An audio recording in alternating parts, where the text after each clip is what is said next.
Di dalam hidup ini nggak ada yang instan. Mie instan pun harus kita masak terlebih dahulu, bukan? Kita harus mengolahnya, mencampurnya dengan bumbu baru bisa kita nikmati dengan enak. Begitu juga di dalam kehidupan ini. Hidup kita ini nggak ada yang instan. Kita harus mau menjalani prosesnya. Lihatlah para ilmuwan, para penemu yang telah menemukan lampu, menemukan telepon, menemukan pesawat terbang, hal-hal yang bisa kita nikmati saat ini. Apakah mereka sekali mencoba langsung berhasil? Apakah keberhasilan mereka itu instan? Jawabannya tidak. Mereka menjalani proses di dalam meraih keberhasilan itu.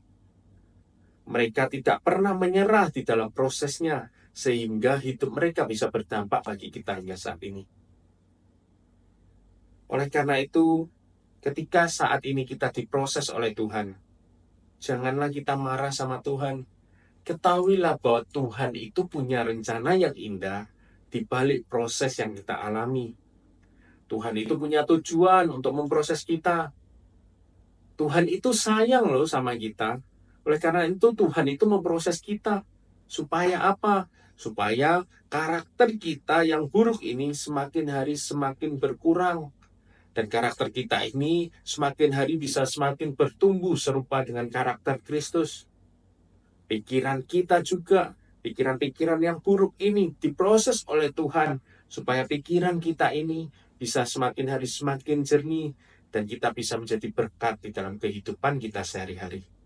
Oleh karena itu, ketika ada proses di dalam hidup ini, proses itu nggak enak, tapi jangan pernah menyerah.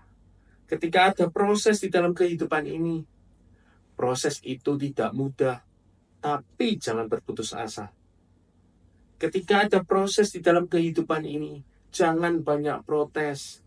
Nikmati aja prosesnya. Berjalanlah bersama dengan Tuhan. Teruslah berprogres di dalam proses itu, supaya hidup kita semakin hari semakin naik level. Karakter kita semakin hari memiliki karakter Kristus, sehingga hidup kita bisa berdampak bagi orang lain. Hidup kita bisa menjadi berkat bagi orang lain. Dan hidup kita bisa memuliakan nama Tuhan. Oleh karena itu, sekali lagi, jangan banyak protes ketika diproses, tapi nikmati proses itu dan teruslah berprogres bersama dengan Tuhan, supaya hidup kita bisa memuliakan nama Tuhan dan orang lain bisa mengenal Kristus melalui hidup kita.